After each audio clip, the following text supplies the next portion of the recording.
So we are running a bit of a different setup here for the first day of the League of Legends ESC. We are going to be using this RF mic, kind of passing it forth, a bit of a podcast style. But hello, it is day one of the League of Legends ESC. I am Rory, aka Artom, joining me today. I am Aiden, aka Inmonic. And boy, oh boy, I am ready for the new ESC. League of Legends has had a massive change this year. Season 14 is bringing so many new things, and I know Ball State is absolutely ready to just come into this ESC with that momentum, that gas pedal they were talking about all last season. Because last season they made it almost all the way to the top, but at the ESC final couldn't quite cinch that win. They are back here. They've been grinding on the stage behind me for quite a bit now, and they are ready to make a statement once again. Oh yeah, I cannot wait to see. I'm so excited to see how the teams perform with the new changes, the new items, new map, everything. Yeah, and so we're going to go over the new changes a bit. Obviously, so much has changed, so maybe we can't delve down into the nitty-gritty, but I think the biggest thing to talk about, the map changes. Specifically, we got that new objective, the Void Grubs. It's really shaken up how things have played out in the jungle. I know for my solo queue games, every single one of my junglers has wanted to play for Grubs, whether that's a good idea or not. So how do you see that kind of shaking up in the competitive side of the ESC here? Yeah, I think it's going to depend on the team comp. If they have champions that can split push pretty well, then I think Grubs are going to be a very high priority because it'll just help them take down towers faster. But if they don't have champs like that, they'll probably prioritize dragons more. It really, like I said, it just depends on the team comp. But also, it's going to depend on like the ganking routes because it's really hard to gank top now. Yeah, top lane has always been a bit of an island, and now it is even more of an island. It is a deserted island at this point. Top lane has been sort of walled off, so it's going to be a lot harder for junglers to gank those specific routes. And in addition, bot lane on the red side has received a new path, and I play quite a bit of support, and I'm now slowly moving to ADC. I know I'm becoming one of those AD carry players. You'll see me complaining a lot more as the season goes on, I'm sure. But red side bot lane is so different. I'm still not used to that path, and I've been surprised by a stray Jarvan jumping in or a Briar ult coming out of an angle I'm not used to. How do you see that? Do you see things like that happening in the ESC? Yeah, I mean, in competitive play, we already see lots of in past seasons, we've seen lots of early tower dives bot lane. I think we're just going to see that even more this season. It's even easier to tower dive bot lane now. There's routes everywhere there. It's very easy to get access there. So I think we're going to see lots of fights in the bot lane. We're going to see lots of tower dives going on, especially because I think like tank junglers are relatively meta right now and tank supports, unless they choose like an enchanter or something. But yeah, I think we're gonna see a lot of tower diving, lots of fighting in the bot lane. Yeah, you mentioned supports. I do think tank supports, some of those items do feel pretty nasty. I keep forgetting that Zeke's now has a slowing field. That's not the Zeke's convergence I'm used to. But let's not forget, we also Milio in particular, a champion who I played so much last season, is now really strong this season. Lucian Milio, I've been saying this, kind of feels like just printing free wins in that bot lane. So maybe we'll see that contested in draft a bit. But we are going to be moving on to rosters quite shortly. But before we do so, I do want to say, who do you think is going to be contested in this draft phase? We have a lot of strong champions. We got the Cassante, who's been really strong. We've got Jin, who's incredibly strong. I know we've been seeing Azir picked in pro a lot. I know Gabe was talking about having ADTF as a pocket pick, Wombat Baby or mid laner. So who do you expect to see coming up in these drafts? Well, first of all, I think we're seeing the ADTF. He was talking that up. I think he might actually pick it. But other than that, I think Asante is going to be banned out 100%. Nocturne's probably going to be banned out 100%. So for on Ball State side, jungle we're probably going to see like Zen Chao, I'd imagine. But I don't bot lane. I don't know. Like Jin Varus maybe. We could be seeing that. We are going to be running to that roster real quick. So it is a bit of a change from last season's roster. We have Silk Flannel in the top lane. Always a pleasure to watch. I love talking to this guy. He's absolutely cracked with so many bruisers, and bruisers are doing really well in the meta right now. Boatlick on the jungle. We only saw Boatlick play for Ball State during the battle for Indiana, was a monster on that Sejuani, had a couple other really strong picks as well. And we've got Wombat Baby coming back to the starting lineup for Ball State in that mid lane. This guy's a really strong Ahri. He's been playing a really strong TF, and he's just improved, I think, so much as a player overall. He was talking to me about how he's already getting Grandmaster lobbies in his season. This season for solo queue, and we have a new bot lane, new support here. So we got Yoon and Kwaka. Don't know too much about these two, but hopefully it should be fun to see. Yeah, and then let's just get on into the next to Ohio's lineup. I don't exactly know what their lineup is right now, because they've got a few subs going, or a few alternate players, so I don't know 100% what they're going to be running today. Yeah, the lineup for Ohio is interesting. So Ball State very much favored to kind of come out in this particular match, but never say die for Ohio. And so we have Delirious 7654. We're just going to run with Delirious, I think, for this particular match. We got Styx in the jungle. We got Macroth. How do you want to run with that? Yeah, I mean, I guess we'll see what his name is in game, but we'll just say Macroth for now. All right, Macroth, and we got TAS, Go, and Lust on the bot lane and support, respectively. Ball State, again, if you just look at the raw stats, very much favored to win, but we've been surprised before. We've seen plenty of dark horses, even in Battle for Indiana, when League of Legends finally managed to make an appearance for a lot of these ESC teams and related conferences for teams. We saw IU kind of come out from nowhere and almost take down the powerhouse for that. So we are no stranger to underdog stories here in the ESC. And we're also like very early season. So regardless of like the skill level of these teams, they might have some just like weird picks that people are not used to or don't know how to play against quite yet. Weird item builds that could really give them a boost even if they're not the better player. Yeah, there's a ton of stuff going on, and so we are going to be hopping into draft here right now. Quickly, before we get into draft phase, for those at home who don't know, who are wondering about the things we're talking about, League of Legends is a game in which you have 5 members of each team pick different characters. Those characters will go into different positions, and they will be farming up gold and experience in those different positions, and they will use that gold to go and get some items and then they'll use those items to win fights, take objectives, and eventually get to the enemy base and destroy it. So if all that flew overhead, just know at the end of the day, the goal is to destroy the enemy base. And we're going to be getting in the draft really quick. And like we said, that Casante's being banned out, Karma's being banned out, no surprise there. And we got that LeBlanc being banned out from the side of Ohio. We got the TF getting out of there, and the Ezreal Caitlyn as well. Yeah, it is a tragedy. We're not going to be seeing the ADTF, but there it is, the Jhin pick. It's a pretty safe early pick. Jhin he doesn't stomp every matchup. He doesn't lose any matchups. So it's a safe first pick. They can't really counter pick him that hard. So. Oh, all right. So you're getting that Varus. That's another pretty safe matchup. Both these ADCs do very well this patch. They like building those lethality items to get that really strong early damage in.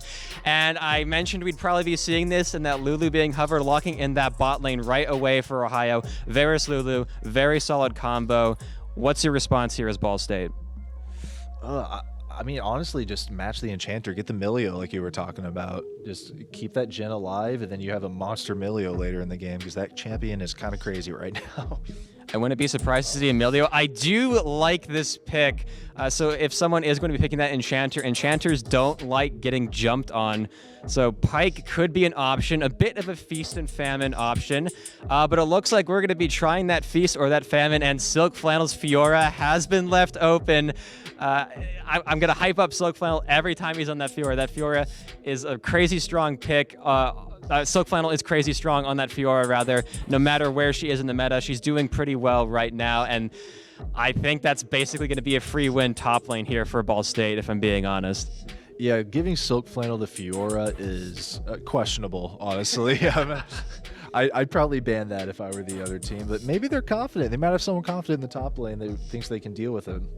Yeah, these pocket picks are always strong, but keep in mind, just because someone is good on one character doesn't mean you can draft around it. That Olaf, so Olaf is a bit of a flex pick. You can take that top, or you can take that jungle. I believe that would be taken top. I think he can match that Fiora pretty well if I remember the matchup correctly. But that is a flex pick here. So Ball State, maybe not entirely sure what Ohio wants to do with this draft. Ohio does have this ban coming up, and we're going to see the Echo being taken out of the equation. So going to deny that mid lane jungle flex pick there. Yeah, so right now, I think Ball State needs some tankiness and some CC on their side. So I think they're probably, if it's not banned out, they're going to get Maokai jungle, I'd imagine. Would not be surprised to see it. As far as bans go, really feel like Ball State just wants to deny that sort of frontline engage. So I think Silas is fine as a ban here. And Ohio, again, like you said, if I'm Ohio, I'm banning out really good frontline picks here. You don't want Ball State having a solid frontline, because that Fiora is going to be in the side lanes a lot, and obviously you can't have Jhin Pyke walk up and just try and make something happen. That's just a recipe for disaster. So we are going to be seeing what Ohio wants to ban out here. Lysandra. Yeah, I guess they just do not want Wombat Baby to be able to play anything this game. They're banning his Karma, LeBlanc, Silent, or actually I guess they banned those. But yeah, Wombat Baby is just kind of getting target banned right now. So is he gonna pull out the Ari? Is he gonna pull out the Ari? I don't know. That is a pocket pick. I think Ari is one of those picks that you can kind of always play, just because of the way her kit functions. Not necessarily the strongest in this particular meta. Akali going to get banned out here. So we are seeing a lot of these AP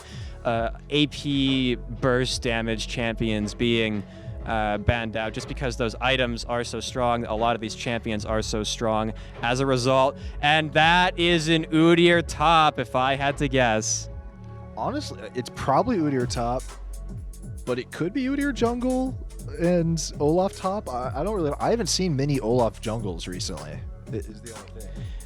I don't think Olaf jungle is... Oh, okay, we talked about it here. This is just pocket picks for Ball State, baby. There we go. We got the Ari. Would love to see some kind of front line being picked here.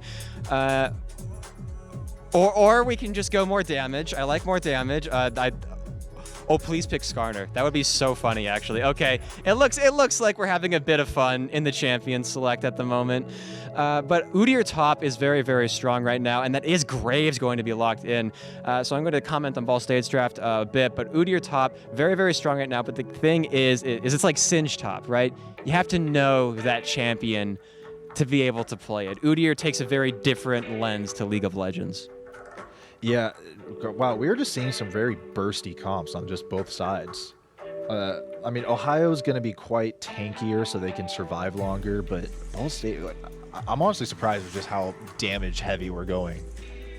We talked about Ball State wanting to make a statement, and this is very much a statement. So that is going to be an Udyr jungle, it looks like. So I was kind of hoping for the Udyr top. I think it's very strong, but I think Udyr is still pretty strong in that jungle. But we talked about Ball State wants to make a statement with this draft, and this right here is a statement because on paper, I kind of like Ohio's draft more. I think they got a better front line. I think overall their team fighting is a lot better. But you get that Fiora fed, you get that Graves fed, heck, you even get that Ari fed, or any of these people get fed and they just take over the game. There is so much damage. So the question is Ball State going to be able to outplay Ohio with this team comp? Or because Ohio's got a bit of a more solid draft, I like the front line. You got that Fizz who can pounce on that back line pretty easily and take on that immobile Jhin. You got the Lulu who's just a really strong champion overall. Same with the Varus. What do you think? Do you think draft wins, or do you think it's just birds on top? I mean, obviously, the three rules of life are death, taxes, and birds on top. So, I mean, of course I'm going to say birds on top. I can't break the rules. All right, so I like to consider myself a person who treats every single game of League in a vacuum, and, you know, what's on paper always wins. But we've taken a look, so we don't have any stats for the ESC right now because, well, it's day one of the ESC, everybody. But from what we know of these players as individual players and from what we've seen of the ESC in past seasons, Ball State overall is favored to win this. Even if it's not a good draft on paper, for now, for game one, I'm going to say birds on top. Yeah, if I want to be a little more serious, I do think Ball State, just looking at stats, purely stats, Ball State has the better players. I think, and every one of those champions has the ability to just get an early lead and snowball out of control and solo carry the game. So I think early game's really going to matter here. I think if it goes too late and they're pretty even, Ohio has a chance of winning the game. They do have the better comp, in my opinion. I like Ohio's comp a lot more, but we were talking about, so that new objective, the Void Grubs. For those who might not know, Void Grubs spawn quite early on in the game, and they have a chance to spawn again after you kill 3 of them. And if you kill a Void Grub, your team overall gets a buff that will deal damage over time to towers. And once you hit 6 Void Grubs collected, you get to spawn these terrifying little mites. 5 collected. As you can see, I am already becoming an ADC player with how little I know about the game as a whole.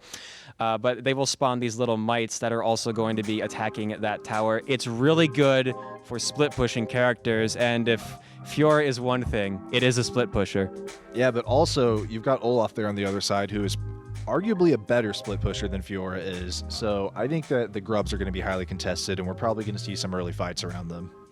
We are going to be seeing lots and lots. We might, honestly, as a joke, I always say, I just want to see the level 1 5-man invade, but I don't think that's out of the possibility for this game. Both teams have some solid early damage, and, you know, like you said, Ball State especially, super snowbally. If somebody can get even just a little bit of a lead, those characters can convert that advantage into a very scary advantage for Ball State overall. But I even if we don't get the funny level 1 5-man invade, I do think, like you said, those Grubs are going to be very, very contested early on. Yeah, we're going to be seeing some early fights. I don't think this is going to be like a Korean pro game where you see 0 deaths at 20 minutes. I think we're going to see lots of fights going on very early in the game.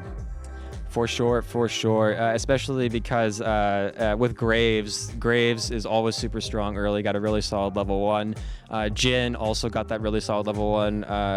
And I see so many, granted, all these players are perhaps a bit better than I am, but in my solo queue games, nobody seems to respect the Jin 4th shot. That he shoots 1, 2, 3, and then he's got that 4th shot. That gun's rotating around, and we are going to be hopping into game right now. And it looks like it won't be a 5v5 team fight, but Ball State is going for the 5-man invade already. Yeah, they're already pushing into that jungle. They want to get early control. I wonder if they're going to stay here or if they're just pushing for or fishing for an early kill, because they do have that hook on the Pyke. So if Pyke can manage to pull somebody in, they can get an early pick. Yeah, they haven't quite found anybody. It looks like the teams walked a little bit past each other if you look at the map. Vol State just going to get a lot of vision control on that bot side jungle, unable to really secure any picks, though. So they do have a good idea, at least, of where that Ohio jungle will be starting. Yeah, and the classic Graves strat is to clear your first buff and then immediately invade. I'm not sure he'll do that in competitive, but he might decide that he wants to do an early invade and really put that pressure on right at the start of the game. And yeah, the course of the game is going right now. Everyone's just farming up. Nothing too exciting is happening. Oh, there's a fight happening mid already. Perhaps. We were kind of hyping it up, but it looks like both these teams are content to play out the game a little bit, at least until we start hitting those level 2, level 3 power spikes. Now, Ball State bot lane did leash that jungle, so they are going to be walking the lane a bit later. They aren't going to get that level 2 up quite as quickly as they'd like. And here's sort of the problem with picking something like Pyke, is you can just get poked out so hard by this Lulu. We are having a bit of a visual issue, and we are going to be getting right back into the game. And here is Silk Flannel showing why he is the Fiora god. And Olaf, we're having a big fight in the bot lane. It's a little bit of a visual bug again. Yeah, we are getting some visual issues, but we did have that fight going on in the bot lane. I believe that was a flash burned by the Lulu, and Ball State actually did manage to get level 2 on that despite coming to lane a bit late. And so we are going to be getting that live footage back into the game now.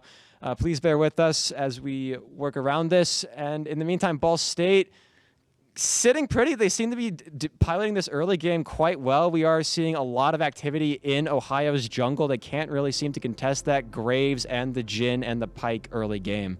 Yeah, Ball State's just doing a great job of getting priority in both top, mid, and bot lane, which means they pretty much just have pressure over the entire map. They can invade the jungle. Oh, and Silk Flannel, this might just be the level 1 kill, first blood, excuse me, I call it level 1 kill there. And unable to quite secure it. That Vital does not proc in time, but you are going to be forcing that Olaf to back. And the first blood from Silk Flannel. Not for nothing is he known as the Fiora King. We might be seeing another kill here. Wombat Baby is going to be contesting this Fizz. Unable to quite land that charm, but the Fizz cannot finish off Wombat Baby either. Olaf just did not respect the Fiora right there. Backing on such low health, right? Like in vision, that's just kind of disrespectful right there, and you got punished for it. I mean, yeah, you got to respect that Fiora. She has a dash. She has that damage on the vitals. You just, like you said, you just got to respect it. You can take a look at the gold. Ball State just barely ahead. And I say just barely. That's a pretty sizable chunk of gold differential that Ball State has built up. These grubs are spawning soon. You look at the mini-map. Boatlick is already pathed up there to go and take perhaps an early vision control there. And overall, Ball State, really strong early game so far. Yeah, it looks like Olaf's up here trying to get priority because he knows those grubs are spawning and he wants to try to be able to take that for his team. We were talking about disrespect earlier. Silk Flannel is just fighting into this wave and actually kind of winning it. That wave is unable to crash. Ball State can still get this priority top if they want to contest these grubs already, and mid has just been pushed forward all game so far. And here we see the junglers are about to clash up here in the top lane. They're both top side, ready to come take these grubs. Graves might come gank the Olaf beforehand. Yep, he's coming. Oh, bot lane, meanwhile, we have the Pyke stun going into the Jin stun. That is a lot of CC onto one character. The heal has been popped. Can this Varus make a trade back? Quokka goes down. Oh, and this might be a kill onto that Jin as well. might be able to get out. It's going to be Polymorph. Is taken so low. The Lulu poke is dangerous, but the Jhin gets out. Meanwhile, in the mid lane, the commit coming out from Wombat Baby. That Fizz is 1 HP. Nobody has died yet, actually. That was incredible. That is insane that every lane was fighting at the same time there. The Karen didn't quite catch it, but in the top lane, Silk Flannel actually managed to shove Olaf out of lane once again. And really, we're just seeing Ball State having... Oh, the Polymorph comes out and the Ignite. That is a very low Lulu, and that Lulu will go down. Lust getting taken out by Quokka, as well as the other Quokka. I believe that's Yoon in the bot lane. They are both listed as Quokka. That won't get confusing at all, I'm sure. I believe that is Yoon on the Jhin. It should be, if I remember my roster correctly. But Ball State, like you said, priority in every single lane at the moment. Silk Flannel is just... This is just insane. Like, you cannot give Silk Flannel Fiora. This top lane is just so doomed here for Ohio. As I said, if they wanted to win this game, they need to have early kills, snowball early, and every single lane is doing that already. They're all up in CS. They all have more pressure, way more gold. This early in the game, we have a nearly 2K gold lead. It is looking very good on the side of Ball State right now. Yep, and we have some power spikes coming up, so we do have that Pike with the boots of mobility. That roaming from Quokka is going to be scary, and we do have the Lost Chapter on that Ahri, the traditional mage power spike item. Meanwhile, nothing near comparable is being achieved by Ohio in terms of getting those items online. The grubs are up. The dragon is up as well. We do see Boatlick on that dragon, so they're just going to take the dragon completely uncontested. Meanwhile, Silk Flannel is just beating up this top lane. Bot lane, we have another fight going on. Quokka going to try and land the stun, is unable to get it. That Lulu is just trying to walk back. In the mid lane, the gank coming out from the Graves, but the Fizz will disengage. I mean, that's just Fizz for you, able to run out at a moment's notice as we see that jungler pathing topside. But in the meanwhile, that Lulu once again disrespecting the Pike. You can't position that far forward and engage as an enchanter. The stun comes out, but Yoon is just too low and will get taken out. This Ball State bot lane, it feels like they're playing correctly, but just don't have the damage, and Quokka gonna get taken down. That's a double kill on the Varus. There's so much fighting going on, however. Meanwhile, in the top lane, we do have Boatlick getting caught out a little, but will disengage with the Graves. Grubs, the Ball State still has the prio, can contest it, but man, that was just a lot that happened. You said early fights, and we got them. Yeah, we got a lot of early fights there. That is very good on the side of Ohio. Like I said, if they want to win, they want this to go late. They want that Varus in the bot lane to get strong, and they're succeeding in that. Varus is almost finished as Blade of the Rune King, what it looks like over here. Meanwhile, Ball State's taking grubs. That is very good on our side. It's really, Ball State still has the lead, but that was a good comeback from Ohio right there. Yeah, Ohio, if they want anybody to get fed, it is going to be that Varus. Varus is super strong this patch, and is going to just be running that on-hit build. Oh my goodness. I was too busy talking about items. That could have been disastrous for the Fizz there from Ohio. Will fortunately manage to be able to back in time there. And Ball State, there's a bit of downtime between objectives. At this point, they're just looking to keep this lead going. Quokka does not care if Udyr is in the jungle, will be taking that ward. Yeah, this Udyr is not being allowed to farm peacefully at all. Anytime he goes into his own jungle, Ball State is there. We have full map pressure. We may have lost one fight in the bot lane. We still have pressure all over the map. This is our map. Yeah, it is the Cardinals map. The grand challenge has been issued in the top lane. Olaf is going to go berserk in response, and neither of the top laners will be able to secure a kill. The Varus ult goes wide, does not hit. Quokka still going to get poked down, but will be able to safely disengage. And Silk Flannel is just going to be going in. He doesn't need his ultimate. He's just going to take down Delirious with nothing but a flash and some vital hits. And this top lane is snowballing out of control. 2-0 Silk Flannel already. Now, Udyr is going to be coming in here because neither of Ball State's bot laners have flash up. So that is a perfect moment for Udyr to come in and try to just make something of this game that is quickly slipping away from Ohio's grasp.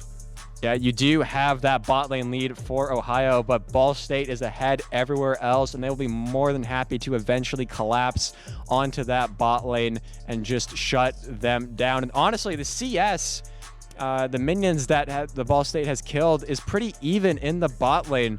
So you are up in bot lane, but it's not a huge advantage. It's certainly not insurmountable, and Quokka really just does not seem to respect this Varus at all. Has just been walking up, trying to go for hook after hook. Has just not been getting punished for it. Overall, like you said, Ball State has just been keeping this snowball going. And here we see Graves invading this Udyr, just not giving Udyr anything. He is not allowed to have a jungle. As a fight breaks out in the mid lane, Fizz disengages. It's not going to proceed past that. You might have a tower dive. The flash comes out. Boatlick looking for the kill is going to get the flash from the Fizz. The engage coming in from Wombat Baby. The Shark lands. Both mid laners are critically low HP. Boatlick just gets the kill. Silk Flannel. Oh, this top lane is so over. Does not care about the wave. Does not care about any of Ohio trying to re-engage. Will just simply kill that Olaf where he stands. Killing spree 3-0 in the top lane for this Fiora with Void Grubs. Yeah, if I was Ball State, I think I would just be prioritizing those next Void Grubs because Fiora is a monster right now. They're going to have to send 3 people to stop her if they want to be able to deal with her, and she is just going to melt through these turrets with Void Grubs. Yeah, look how quickly Silk Flannel is taking that top lane tower. Already 2 plates down, and this poor Udyr just wants to get something from their jungle and just cannot find anything. Ball State is omnipresent on this map. Quokka just going to engage, get the hook, get the stun. Boatlick is there to follow up, and Yoon is here as well. But the Udyr is going to re-engage, is going to step on the Jin Trap, get slowed a bit. This dragon is coming up. This is going to be a pretty important fight if Ohio wants to contest the dragon. They are managing to establish some vision control as Ball State backing off ever so slightly. The ultimate comes out, the curtain call. Jin trying to find something there, isn't quite able to secure the kill on Lulu. Meanwhile, top lane is that island. You see Silk Flannel looking to maybe get another solo kill. This bot lane is in such a precarious position as once again Boatlick off screen just gonna be taking the dragon. Yeah, he's taking the dragon, and a fight breaks out in the top lane already. Is it going to take him down like was this a 4th solo kill? Yeah, 4th solo kill. Solo kill. Fiora's just unstoppable. The dragon goes down. The Lulu ultimate is going to be used to try and save that Lulu. Quokka will get taken down. A bit of an aggressive engage from Ball State that is finally going to be punished. But Ohio, although they did manage to punish that particular fight, do take that small victory.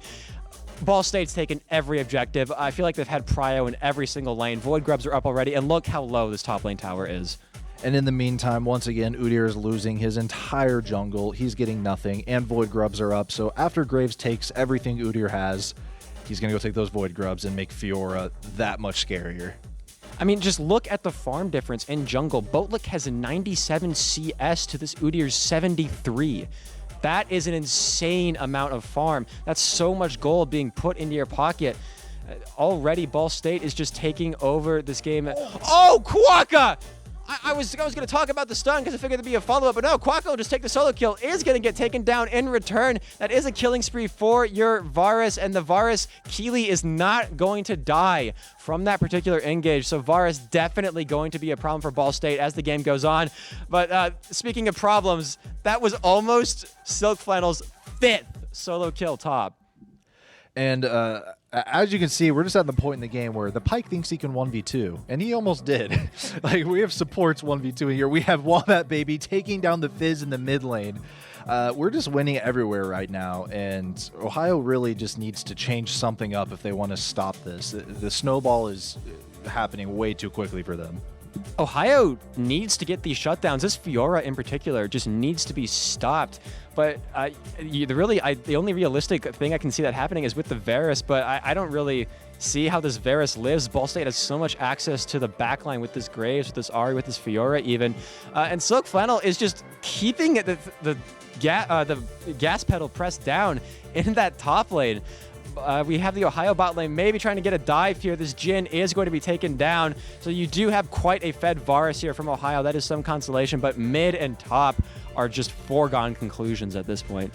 Ohio's bot lane is doing exactly what they need to. This Varus is strong. The only problem being, if Fiora shows up, she can just one-tap this Varus. I don't think he can do much about that. Or this Graves, who is probably going to get both these picks. Oh! Oh, Boatlick going to take down. That's a double kill for the Graves. That was a crazy rotate from Wombat Baby. And this is what I was saying. Yeah, you got the strong bot lane, but everybody else on the Cardinals is already so strong. It's going to be so hard to solo carry this, as the Varus and every other member of Ohio is just so far behind. There's not a lot of damage, and the snowball potential from Ball State is absolutely crazy. We are having this fight over the Herald, and Quokka, the Pike, you said, thinks he can 1v2, and it appears that Ohio agrees with you. They're going to walk off while Quokka stands in front of them, charging up that hook. And Quokka is just going to go in so deep, but the follow-up from Ball State is there. Silk Flannel is going to be rotating. Quokka going to be taken down, but the Grand Challenge has been issued. Meanwhile, we have the Graves and the Varus going at it. The red turret off screen going to get taken down. The Graves will get that kill. And Ball State, they have the numbers disadvantage. They're forced to back off, but that Fiora will live. You don't have the Prio for Rift Herald, but meanwhile, you're getting Prio in that bot lane, taking down these turrets. And Ohio is still super low HP. I don't even know if they can contest this Rift Herald. You know, I hate to just be a broken record here, but this game is slipping away. And the second, Graves is fighting in the jungle, going to take down this Lulu. Solo kills her. I mean, you knew the Graves was there. Just walking in there is such a mistake. The turret going to go down bot side. Continue what you were saying, though. Yeah, once Ball State backs and cashes in and gets their second items, I honestly, I'm not sure I see a route for Ohio to take it back here. Ohio has yet to take a single tower. It is barely past 15 minutes in this game. Top lane is wide open, and Silk Flannel can do anything. And we are having, it appears to be a slight bug here. So for those who don't know, we do operate on a spectator delay here. That's just the official Riot rules, of course. And so it looks like a bit of a bug. The spectator delay was playing the game. The game had concluded at that point because we are, again, on a delay. And it looks like Ball State, unsurprisingly, smashed that game. Yeah, if you had time to look at that, it was a pretty, just based on what's happening, a foregone conclusion. Ball State won the game. But remember, this is a best of 3, so that's not it. It's not over. They do still need to win one more, and hopefully we'll be able to see the whole of the next game. I imagine we'll get that bug dealt with. Yep. You know, we are having just these small little issues. Riot Games, what can we say? I don't know if you guys know, this is actually a bug in Riot Games right now. I was telling Aiden about this. So the component Haunting Guise, which is used in items like Leandri's and Riftmaker, damage over time items, there's currently a bug where the passive on Haunting Guise will stack multiplicatively. And so you get the damage over time effect coming from Leandri's, but because you buy multiple Haunting Guises, you get a way cheaper way of getting the full damage out from Leandri's. It's spaghetti code, I'm telling you. Yeah, I mean, that tends to be how it is with a brand new season, especially when they reworked like all the items in the game, added a bunch of new items. It's a very, very old game made on very old code, so sometimes stuff gets a little messed up.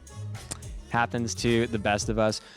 So Ball State did win that game, so they do have to win one more. If Ohio wants a chance to stay in it, they have to win one other here. And so they have to win one to then move on to Game 3. So obviously, we talked about this draft, right? And Ball State just kind of drafted a bunch of carry picks, just said, we'll just play better. And they very much did play better. All right, so you're Ohio. You know, we're a bit outclassed here in terms of raw performance. And that's fine. It happens. You know, I've played against people who are way better than me, but I've still come out on top in the end. You got to think about your team composition as a whole. So what do you want to see coming out from Ohio in terms of draft if they want to maybe make up for the fact that individually they aren't quite up to the par of the Cardinals here? Well, firstly, they need to ban Fiora. I think that's obvious. Fiora, Silk Flannel's just too good at Fiora, and Fiora can just snowball way too hard. Ban Fiora and pick an easy pick top lane. Not that Olaf is a hard pick. Olaf is an easy pick. Pick something that can win from top lane or just isn't going to lose. Maybe like a Malphite or something. Maybe just something that's just easy to pilot, easy to not lose with. do the same thing you're doing in the bot lane. Their bot lane's playing perfectly fine. Their bot lane's playing pretty well. Do the same thing. And mid lane, I mean, they've already they've target banned Wombat. I'm not sure what else they can do. I think for me, there were a lot of other things to comment in on the draft, and that we did get kind of a bit jump scared by the draft, but so we didn't get to go through everything. But I think something that I think my biggest issue with Ohio's draft, the Fizz felt a little random. I don't think it was a horrible pick, but I would have liked to have seen just a lot of lockdown coming out from Ohio, I think, in that game. They had banned out Lysandra. A part of me is wondering, why not just pick Lysandra? Or maybe pick Orianna? Or trying to think of control mages that are pretty strong right now, but unfortunately Burst is kind of king of the game at the moment. But maybe picking something, sure, you'll lose a bit on that massive burst of damage, but if you can lock down members of Ball State, especially if they're going to draft like a kind of a greedy carry comp like that, you can make it really difficult for them to respond in kind. Yeah, and then also there was the issue of Graves just had full control of the map the entire game, so they need to pick something that can at maybe dual Graves or just can keep control of their own jungle, because losing full map control 2 minutes into the game is pretty rough. Yeah, that always is really hard to deal with. Maybe you want to. I feel like in competitive, if you're having jungle I almost said jungle like problems. I'm not sure where that came from. If you're having jungle problems in competitive, I think what you want to do is you want to draft to your lane's strengths, and so I believe we are. Oh, okay. I saw a fade out on our monitor. So you want to draft to have a stronger lane in competitive instead of maybe just getting a better jungler. I think Udyr is fine. I don't really know how it would have performed for Ohio, just because the lanes for Ohio were not there. Yeah, and Udyr can really just run. I think maybe if that's gonna be the case again, they need to pick something with some more like mobility that can get over walls, just something that can move around and make up for the fact that Graves is in your jungle all game. Is this where we see Talon jungle drafted in the ESC? I'm not sure about that. I was thinking like mid lane picks. They could, as you mentioned, Lysandra. Lysandra can jump walls and go help out her jungler. Mid lane might be like the pick that really matters here. They might need to pick something that can help back up their jungler, because the mid laner wasn't really doing like terrible. He only lost lane because the rest of the map was just unavailable to him. So if he picks a champ that can leave lane, maybe even like an Akshan or something weird like that, something that can go help out his jungler, I think they really need that. Yeah, I mentioned a few maybe more meta picks, right? Orianna and Lysandra, but sometimes if things aren't going your way, if individually you just aren't, your teammates aren't necessarily up to par with the opposing teammates, sometimes you got to fight a little dirty. Maybe you have Akshan, who can lose lane, roam, coin flip a fight, and then suddenly he's taking over the game. I'm not bitter about that at all. No, what gave you that idea? Yeah, I've definitely not had many horrible, unfun nights playing against Akshan. So maybe you do got to fight a bit dirty here as Ohio, because like you said, they just had no map control. They even managed to establish vision control for an early dragon fight, and it still got swamped back by Ball State. Yeah, I think the name of the game is going to be map control at the start. Maybe all their lanes could also just pick something that is good at getting early prio, so that they can take control of the map at the start and then try to snowball off the beginning.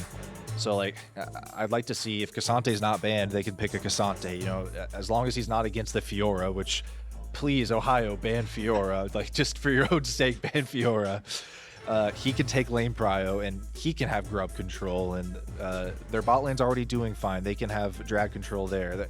They really just need map control. That's what they were struggling with last round, and that's where they need to improve. And I always say this when stats wise a team doesn't always look super hot. But don't be afraid to go off meta a bit. Like go with what you're comfortable with, right? If you're having trouble locking down those objectives, it seems silly, but sometimes you can just pick that Nunu. and just go for the smite coin flip with the Q smite. Sometimes you can just pick kind of a silly bot lane combo. Although I guess the bot lane, like you said, wasn't really the problem there. But if this is where you are struggling as Ohio, if your back's to the wall, just go with something you think might work at that point.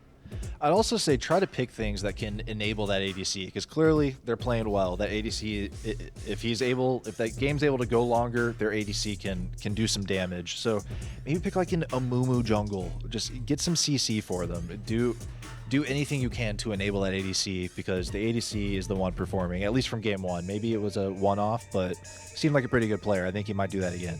Yeah, bot lane was by far the best thing Ohio had going for them in that game. And I actually do kind of like the Amumu idea, because that champ does very well with the items this season. That champion has a pretty simple game plan, so there's not too much you necessarily need to be worrying about. Too many other extraneous factors you need to be worrying about as Amumu, and that there's a ton of lockdown. You got the bandages, you got the curse passive, you got that ultimate that just automatically wins a fight. I'm not bitter, no. Yeah, and I guess we can kind of jump into a little bit about the new items. For anyone who doesn't know, previous season, you had to buy a mythic item, and you could only have one mythic item, so everyone would just rush their mythic item, and then you'd be locked out of all the other mythics. Now they removed that. You can just build whatever you want. You can have as many of something as you want. Yeah, you can build most items effects don't stack, so if you think someone's gonna buy like 6 infinity edges, no, that will not stack. But items, they have been changed dramatically. Like Aiden said, you're no longer locked into that mythic, and so there are a lot of variable build paths that we have for different champions now. Obviously, some items are still going to be better to build than others, just because for those who might not know, items in League are made up of components. So you, for example, a lot of lethality items, you buy a serrated dirk as part of the components, and that's a very strong power spike, especially early on. Whereas, you know, if you go something like Terminus, that builds out of a BF sword, which that's 1,300 gold. That is a lot of gold to invest early on for item that is kind of stats-wise. And I was going to talk more about items. We're hopping into that draft in Ohio immediately with the Ahri ban. Yep, once again, they're just going to target ban, or yeah, I imagine Ohio's going to target ban the mid laner. I expect to see a Fiora ban here too in the first round. Would not be shocked to see a Fiora ban. Ball State, I think, with the statement that they made in that game one, kind of has the floor open to ban whoever. I'm expecting to see Cassante or nothing. Oops. I can hear them laughing on the stage behind me. I think they didn't quite reach a decision in time. That is going to be the TF ban as Ball State goes to their next ban. What do you think they're going for? Well, yeah, there's the Cassante like we were expecting. I think they're probably on the same thought process as us.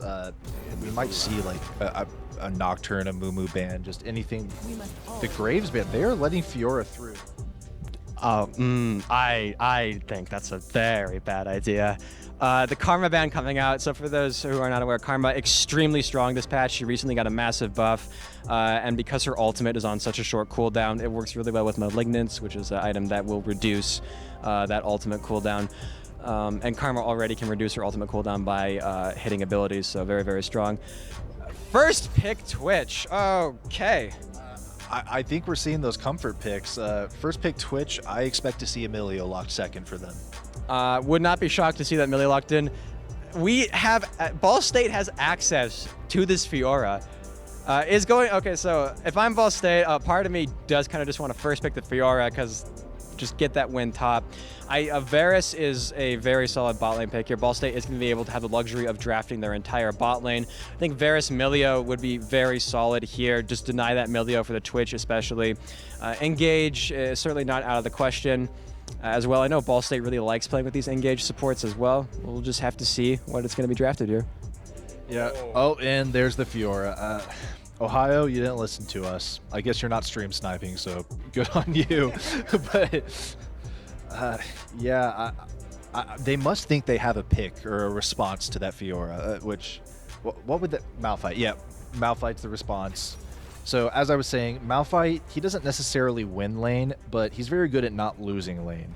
So he's just going to sit in the top lane, just kind of chill out and not die. And honestly, that's not a horrible decision for them. Yeah, someone once said, as long as you have your keyboard plugged in and can press R, Malphite will have some value. And Ball State, looking to just run it back maybe with this Varus Pike, again, because Ohio did pick that Lulu, that is going to be pretty vulnerable to some engage. So Ball State just going to run it, run it back with the Pike here. I think Twitch Lulu is pretty strong. I would have liked to see Twitch Milio a bit more, I think. I think Milio's healing output is kind of silly with Moonstone Renewer, but Ball State has this ban available, and jungle and mid are left open with Akali getting banned out. I am really I'm wondering what this Twitch is going to do, because I don't feel like they can just win lane. Maybe we'll see their jungler and they have a good gank. I think Varus is going to have priority over lane the whole time, and it's going to be the opposite of last game. The Lissandra ban again, I think Ohio just needs to secure the Lissandra, honestly. The LeBlanc's going to get banned out from Ball State. I agree that the Twitch does feel like a comfort pick. I feel like he can struggle a bit early on. That Enchanter is going to help offset that a little. Twitch has just so much build diversity is the thing. You can go on hit, you can go AP, you can even go tank Twitch, which technically has less damage output, but also he'll never die, so that's still outputting damage. What? Yeah, for those that don't know, Nidalee is considered like probably one of the hardest champions, definitely the hardest jungler in the game to play. And yeah, I mean, I am excited to see them try to flex his Nidalee skills, honestly. I haven't seen a Nidalee in such a long time in competitive play. That's crazy. I'm a little speechless, actually. This is such a statement piece, especially since Ohio is going to be drafting a very meta jungler at the moment, Nocturne, and I don't know if I like that Nico hover, but it is some amount of CC and lockdown, so I suppose I did get what I asked for if they do select this. But Nidalee is honestly a wild pick. That champ is incredibly hard to pilot. I've never played it in solo queue myself, but I've ran her in practice tool, and my just the amount of key presses I had to do to have a healthy jungle clear, I felt almost physically tired after doing it. So I actually am understanding the Twitch pick now. They're basically just going to play the keep Twitch alive and let him kill everyone game. Malphite can ult anyone to keep them off of him. Twitch can run up on someone invis, and then Nocturne can ult on top of them. They've got a lot of things to enable Twitch to really wait. Oh, okay. I thought it was Twitch jungle for a second. I'm like, what? I do like that Ziggs pick. We talked to Wombat Baby about Ziggs. He thinks it's a very good pick, and especially if they get those Void Grubs, Ziggs melts towers. Yeah, so Ball State does, again, have a very carry-ish comp. I say carry-ish. That's just a straight-up carry comp. Every one of these champions, if they're fed, is quite dangerous. Ohio, once again, going for the better on paper. We got this team fight composition here, and that I agree. Just protect the Twitch. They realized their bot lane was their strength. They're going all in on keeping this Twitch alive. That Nico has some really strong roams as well. So I think that Ziggs pick is actually to sort of punish the fact that this Nico is probably going to be out of lane a lot, because once Ziggs gets those Void Grubs, he's just going to be deleting towers. Yeah, and I mean, unless Fiora gets like really fed, Ball State doesn't really have anything that's gonna like dive on top of Twitch. I mean, maybe Nidalee could, but Nidalee's also pretty squishy. So if she tries to dive in on Twitch, there's a whole team there to stop her. A whole team basically designed to keep Twitch alive. Yeah, and we saw this happen last game too, where Quokka had a lot of access to Ohio's backline, often at the cost of his own life. Now, because Ball State was very ahead, that didn't really matter. They could just convert off of the stun that Quokka would get. But if you fall behind as Ball State and you don't have that backline access, things could get dicey. But Ball State, I'm expecting to see some fireworks come out of them for this particular game.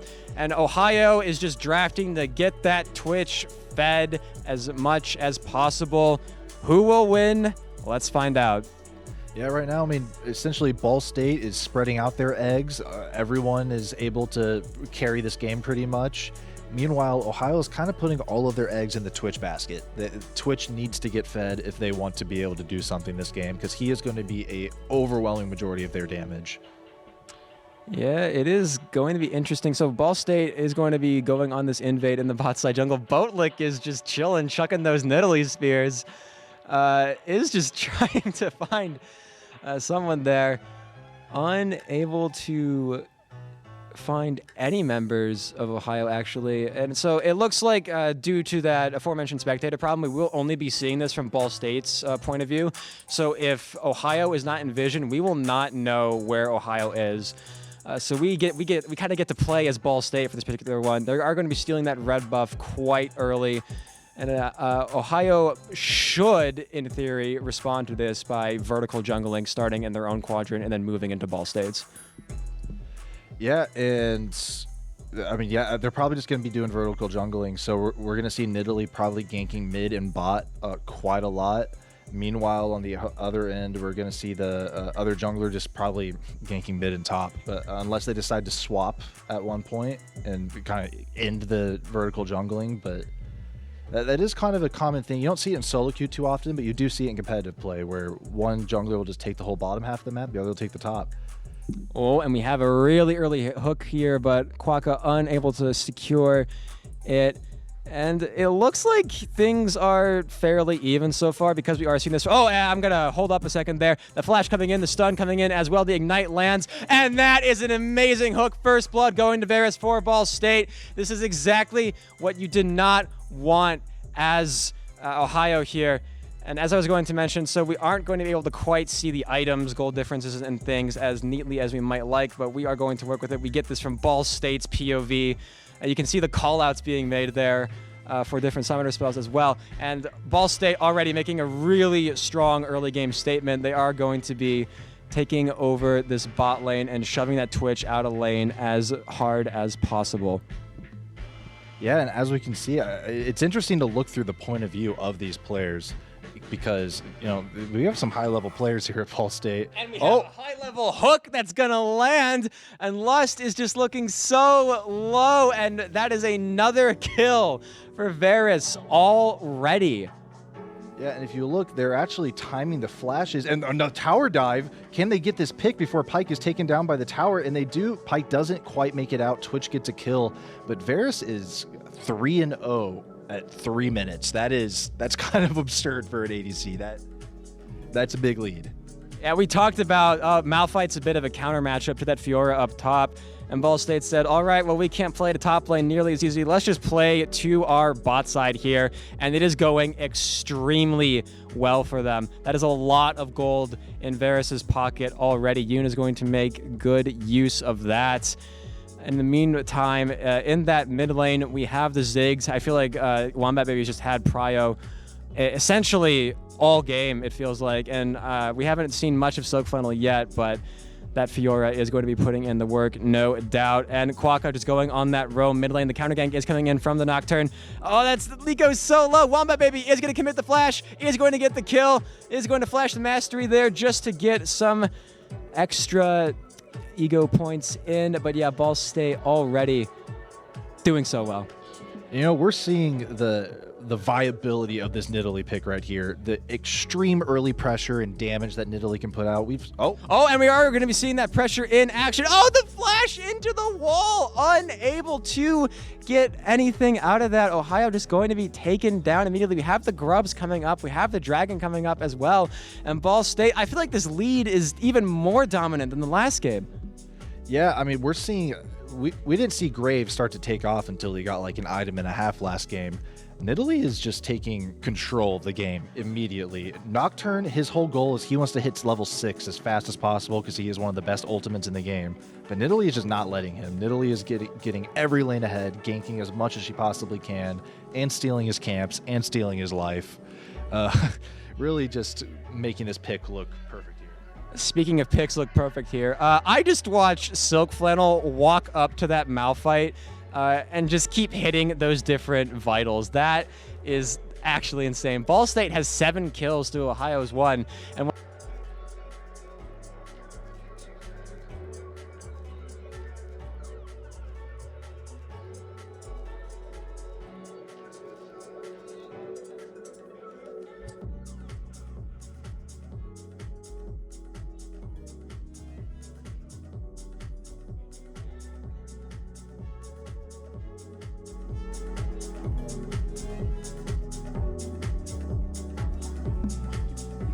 And yeah, so sorry, folks. We did have a bit of a microphone issue. It did switch off there. And I'm not sure exactly when it did, so we are going to be picking up here. Ball State has taken that dragon. The Nidalee is snowballing, and it looks like the microphone might be running a bit low on power, so I'm sure production at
Well, Riot Games coding has appeared to extend to real life. We had a bit of a microphone issue, but hello everybody, we're back. Just to give you a recap of what's been going on, Birds have been very much on top.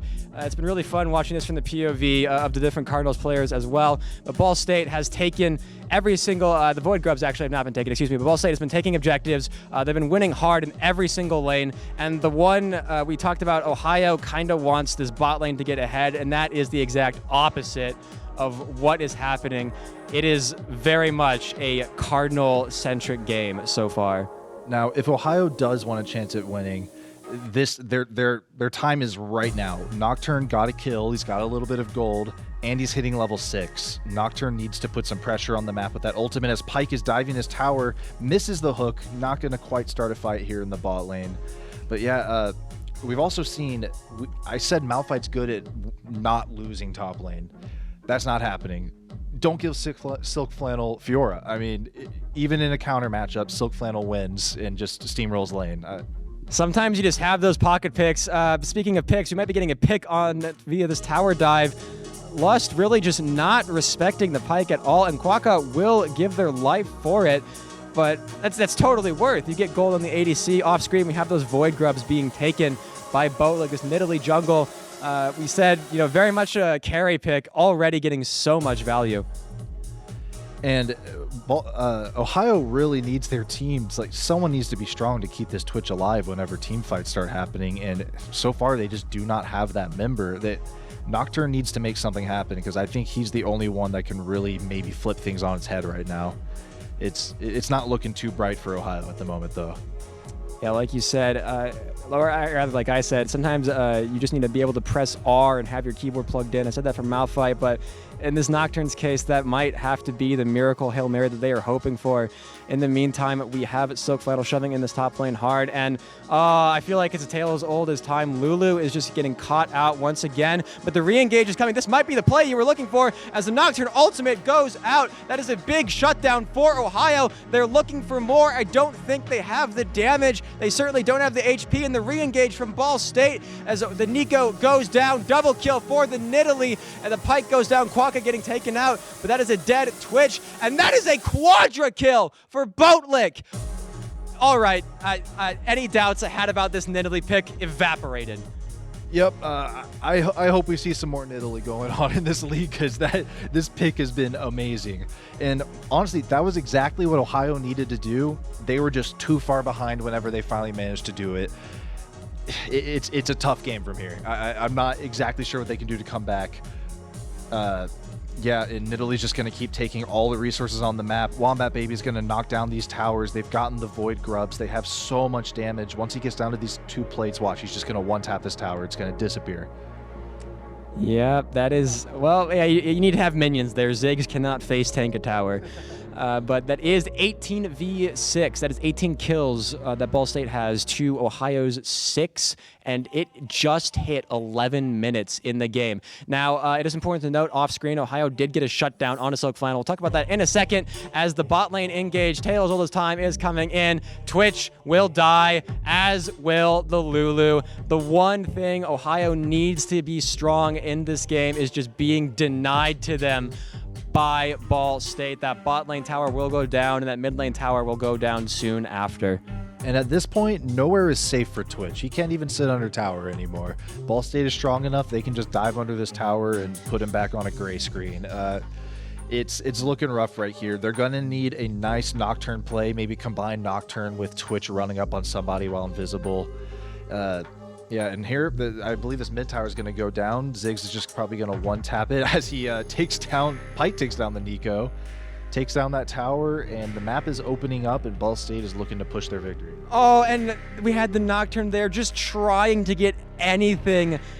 Some kind of farm is forced to burn that key ultimate to try and escape, and even then Boatlick is just gonna be jumping on people, is gonna flash out, but the re-engage from Quokka is going to stun that Nocturne. It's a double kill. Twitch just trying to stay alive, is gonna get hooked. Oh, it's so low, is gonna invis, will barely escape with their life. Ball State. Oh, the re-engage here coming in from Ohio, maybe looking to get a kill onto the Ziggs, but that re-engage, the re-engage, I suppose, coming from Ball State as that Varus will secure another kill. Yoon is completely unstoppable. Mid lane tower looking to go down. Ball State looking to close this game out, and it is not even 13 minutes in. If I'm Ohio, honestly, that's an okay trade. They're so far behind. A 1-for-1 trade is in their favor. They're getting shut down gold. And they honestly, they need to keep doing that. 1-for-1 trades, try to keep doing that as much as they possibly can before the game ends, because I think that's really their only shot at this point. So you didn't see it on screen.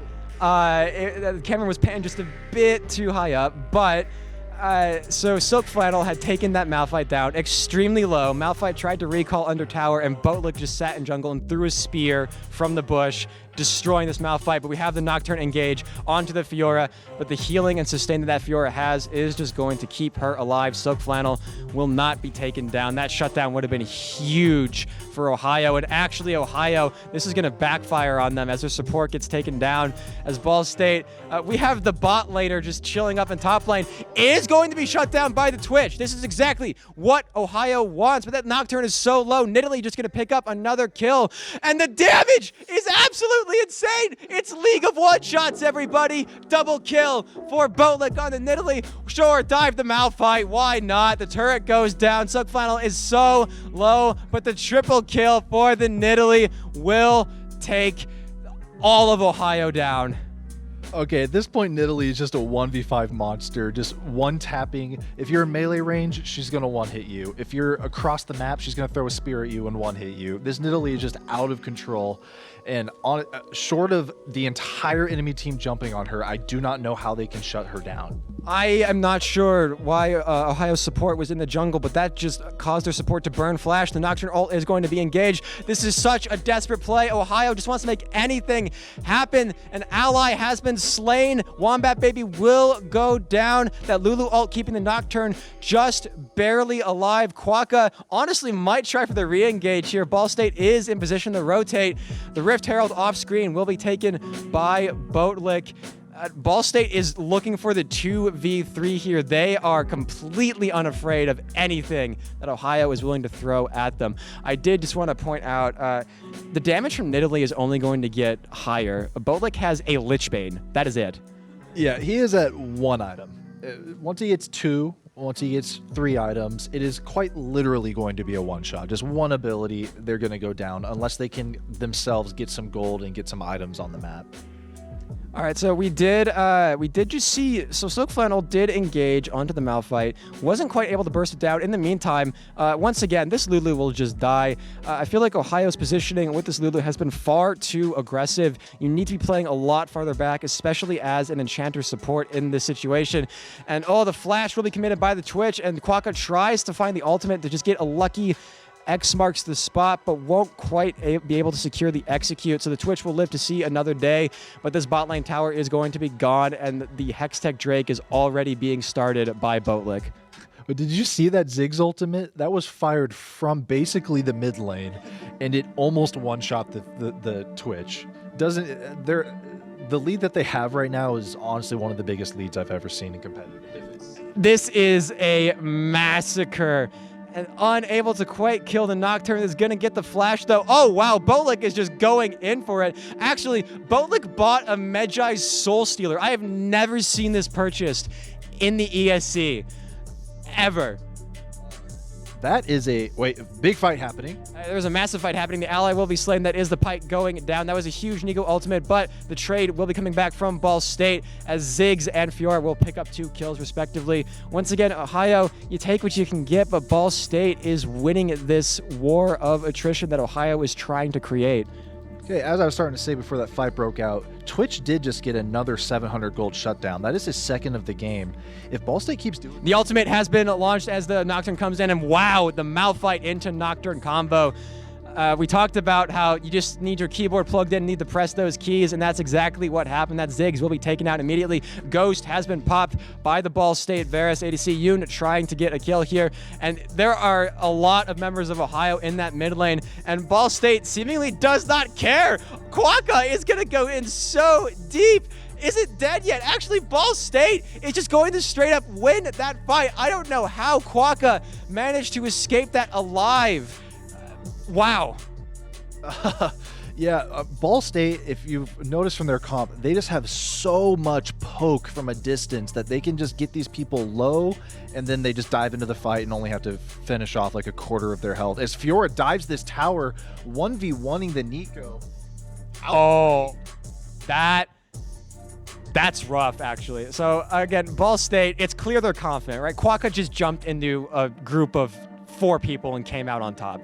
But if Ohio can take advantage of that confidence, that is an insane amount of damage, and that's apparently enough damage for the Nidalee to commit, but that is a shutdown. That is going to be a 600 gold shutdown, and that's going to the Twitch once again. So I was talking about this. Ball State, yeah, they're confident, and as they should, they are absolutely dominating right now, but it is slowly looking like Ohio is getting these shutdowns, getting this gold. Wombat Baby goes down as well. This is definitely there's definitely room here for Ohio to make the Hail Mary comeback. Their base isn't quite opened up yet, and they are just massively coming back right now. This Twitch has lots of gold, and really, Ball State needs to, at this point, they need to kind of stop trolling. I think they're kind of throwing their lives away a lot of it right now. See if this Nocturne gets caught out. He gets stunned by the Pike, and Varus finishes him off. That's a good pick there. Now they do not have Nocturne for Twitch. Ball State can maybe push off that and end the game. Yeah, like you said, Ball State, it does feel a little bit like they're having some fun there. That Quokka dive, the Nidalee going in, just a bit of silliness, but that silliness does have some consequences. We do have that Twitch. I think he got multiple, almost 1,000 gold shutdowns. That's a lot of gold to have on someone who scales extremely well into the late game. That Nocturne will just be respawning. We do have the objective coming up top side there for Ball State. Could be looking to secure that, but you have this Fiora split pushing bot side. Ohio is going to have to make a decision. Do we contest this top side objective, or do we lose our inhibitor? And I think Ball State's honestly kind of scared to do a 5v5 team fight right now because we might want to hold that thought, as we do have Ball State looking to move on to this Malphite, but that's not a lot of damage that we're expecting to see from Fiora, right? That Malphite, it is the counter pick. It has scaled up a bit. You don't always got to win lane to win game, but they do got to defend this inhibitor. I don't know if they have the resources to do so. The mid inhibitor getting pressured as well. Off screen, that bot's inhibitor taken down. Ball State super minions will now be pouring into the enemy base. Top lane turret is down. That middle inhibitor is down. The top lane inhibitor looking super weak as well. Ball State looking to finish it right here. The hook lands. Malphite ults in. Oh man, and it is not looking good for Ball State. That support will be taken down very quickly. Pike getting deleted. The trade back though, as the Lulu does die. And that is the double kill for Wombat Baby. And Ball State will clean up and get the ace. Ohio tried, but they will fall. I was sweating right there. I thought Ohio had that, and I was like, if they win this fight, they might win the game. And luckily, Fiora and Wombat managed to close out, get those final kills they needed to end the game right here. They are just trapping them in their spawn as the minions finish off the game. An easy, nice 2-0 for Ball State. What a great way to start out the season. Yeah, we said Ball State's going to want to make a statement coming into the ESC. You know, we're going straight to the top this time, and I feel like that was quite a statement. Everyone's picking carry picks. It's just stomp after stomp. Picking Nidalee as this is Boatlick's ESC debut, and for his second game, he grabs the Nidalee jungle. That is incredible to me. That is quite an opening statement, to say the least. They're showing all these other teams there's not just one player on Ball State's team that you need to worry about and you need to ban out. You have to worry about all 5 of Ball State's members. You need to somehow manage to target ban all 5 of us, because we will just end the game on you. Yeah, leaving Silk Flannel's Fiora open, even into that counter matchup, like you said, pick the Malphite. You know, I don't care about winning lane. I'm just going to scale up. I'm going to get my items, and that Fiora is going to be a problem. But on Malphite, we have Nocturne. We have these really strong ult combos, and you could see that Ohio was using those really strong ult combos, but Ball State, they just had such a strong grasp of their characters. They knew what they wanted to do. They had a game plan and they executed it. You know, sometimes games are decided in draft, and in this case, Ball State said, well, we'll just pick characters we're good at and steamroll you. And I believe we actually do have an interview with one of the players here coming up. Yes, this is Silk Flannel. Hello.